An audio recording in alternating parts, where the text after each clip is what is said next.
Ladies and gentlemen, welcome to the John the Son of Thunder program. It's the best show on YouTube. Featuring Peter the Angry Byzantine and John the Son of Thunder. Welcome to the Angry Byzantine Show. I'm here today with Peter the Byzantine. And what topic do we have today, Peter? Today we're going to discuss the icon of the Crucifixion. So it's very interesting, the icon of the Crucifixion. If you look at it, there's a lot of detail in it. You have Christ being crucified with the wounds bleeding down from his body into the crevice of a skull, which is supposed to be the skull of Adam. And tradition and legend, that's where supposedly, the skull of Adam was buried. So that's where he's crucified. What is also interesting, if those who don't know anything about icons, is the idea of the halo, which is a very common theme in the icons. And the halo means, that these are saints. These are people who are going to heaven. So you have Jesus, obviously, has a halo, which is also in the form of a cross, which is symbolizing him as God, as the great I am. Then you have Mary, who has a halo. And then what's interesting is, in some icons, you have the soldier, the centurion, who has a halo, piercing Christ's side, which I thought was really interesting. And being that, we are Catholics, tradition gave him a name. Not only did they give him a name, they made him a saint. So if you don't know him, his name is Saint Longinus, who I like to focus on, which I find his story very interesting. Someone in the, in the Bible that has a limited role in Scripture, but when you look at tradition, he had a very big role. They say that he was semi-blind from battle, and that when they pierced his side, blood came out, blood and water, fell on his eyes, and his sight was restored.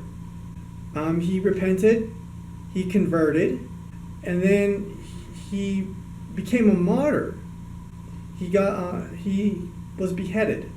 So I find this really interesting, this idea of this man who was a Roman pagan, who just did a job, didn't really know, this just some Jew who was getting crucified because, the Pharisees were angry and they just wanted to, appease them and shut this guy named Jesus up. And he just, to end the suffering quickly, to make sure that, he was dead, they just pierced his side. And then from that on, he became a Christian. What I find interesting is in today's world, where we have people that are slowly waking up how things are, the evils of this world, the evils of this country in certain parties, but no one wants to talk about them. There was this man 2 months ago, his name was Brunel Trumbull in Milwaukee, Wisconsin, who he's a black man who had Trump signs. He even said in videos, people recorded him, that Trump being president must be a divine intervention from God. And he denounced socialism. He denounced the BLM, even though he was part of BLM, which I find interesting. So my guess is that he was involved in BLM for a while, thinking that they supported good causes, and then found out they were doing terrible things. He rejected them. He rejected socialism. He rejected liberalism, and he was killed for it. But no one has investigated his murder. No one has caught the guy, even though they can ID him.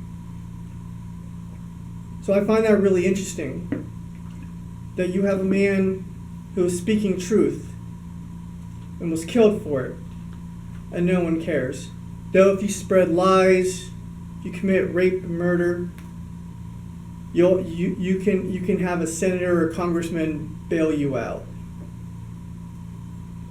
find that really, really interesting. So, anything else? Nope, that's it. Thank you so much, Peter. Thank you for watching, and everyone have a great day.